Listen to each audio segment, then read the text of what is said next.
There's no doubt that steps that many people think would be desirable are extremely difficult to do in the absence of some moment in which people can step back and see that fundamental change is required.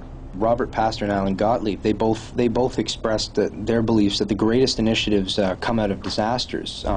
Do you believe in this order out of chaos theory? Given that the European Union was born out of 2 world wars, do you think that North America would require some sort of a catalyst to push us towards this North American community? Well, I don't see any. First of all, I don't know what kind of catalytic event it would take. I don't see any interest in building a kind of common superstructure in North America, either political or even economic. I don't see a monetary union. None of that is on the horizon at all, as far as I can see. I don't know what it would take for it to come about. The recent events in the financial world are certainly going to drive more cooperation and collaboration around financial sector regulation. If, as part of your goal, is to integrate economies, we call it deep economic integration, and integrate their economic structures, then countries don't want to give up their economic structures freely. And if things are going well for the people, and they say, well, thank you for offering us this Amero or North American Union or one common currency across the North American continent, but we're happy with where our economy now, we're happy with our own currency, and we don't need any help right now. But if you throw a man or a country into quicksand, and then all of a sudden they'll clutch at straws, and the straw that they'll clutch at, you already have for them, but they won't reach for it unless you create the crisis and put them in there. I agree with many people who say, well, the idea for an Amerigo is just fantasizing, because there simply is not the political will that existed in Europe. And I say, that's right. I fully agree. But as an academic, I'm supposed to be thinking ahead of what can be done, what should be done, rather than just always accepting the current situation as it is. If you want to move a population as a whole and galvanize their common thinking as a one galvanized response, and we all agree this, then they give you their will freely to go take them to where you already want to go. If you throw them in that quicksand and then you pass them that straw, and a drowning man will grab at anything, and they're drowning us. I've been paid very generously all my life, being a professor, devoting myself to putting out these ideas. And my hope is that eventually, if there is a major catastrophe, there will be enough people around who will say, well, this may be the time to try out this new idea. Whether this ever happens, I don't know. But as far as I'm concerned, I've done my job of introducing these ideas into the public domain, and now it's up to your generation of young people, the next generations, to see whether it's worth it or not.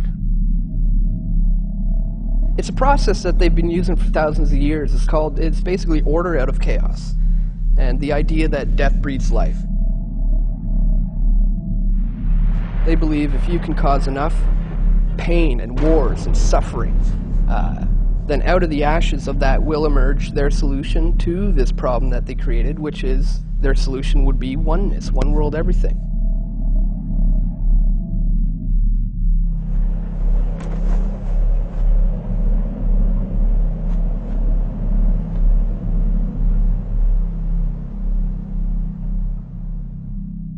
It's also known as the Hegelian dialectic, where you set up the thesis, you also set up the antithesis, so that you can offer your synthesis to the very problem and opposition that you created in the first place. I mean, that's exactly what these people even talk about. It's the Hegelian dialect, problem, reaction, solution. They cause the problems to happen. You react to it, and you go towards something that they already set up for you from the beginning. And that's how they get what they want, because they understand they can't just get rid of the Constitution. They can't just obliterate your rights. They can't just destroy this economy. They have to think of a plan to do it.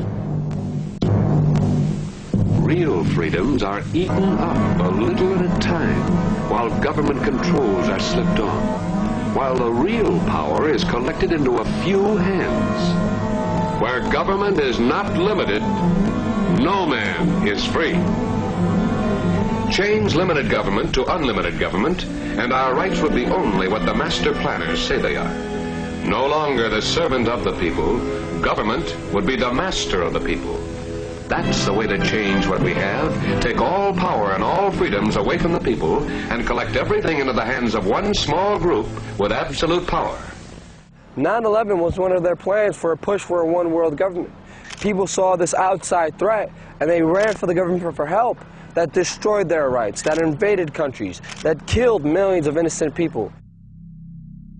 A good example is around 6,000 to 7,000 years ago in Egypt, when the Egyptian leaders would have knowledge of the eclipse and the sun cycles.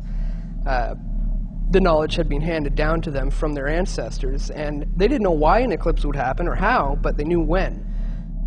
So they would say, okay, everyone, you have to worship me as your divine leader and your God. Well, I don't want to do that. Who are you? You're just another guy. Why should I worship you?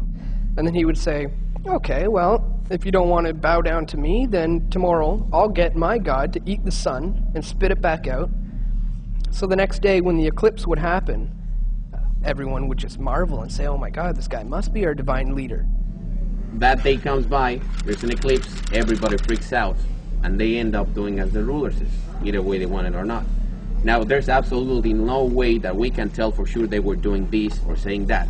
I'm just trying to show you the potential use of the knowledge in the hands of 5 or 10% of the population. Just manipulation of the information to control the masses. Pretty much what we have today. I was going to say that. Turn on the TV. Just the TV, that's right. Media now. They create order out of the chaos they create. Basically what they do is they take a stable society of individuals who are doing their own thing. They're making a little love, making a little money, making a few mistakes, and living within a given system. Then they introduce radical changes to that system. They introduce radical new ideas. Our enemy is a radical network of terrorists and every government that supports them. They introduce radical new threats. The people of the United States and our friends and allies will not live at the mercy of an outlaw regime that threatens the peace with weapons of mass murder.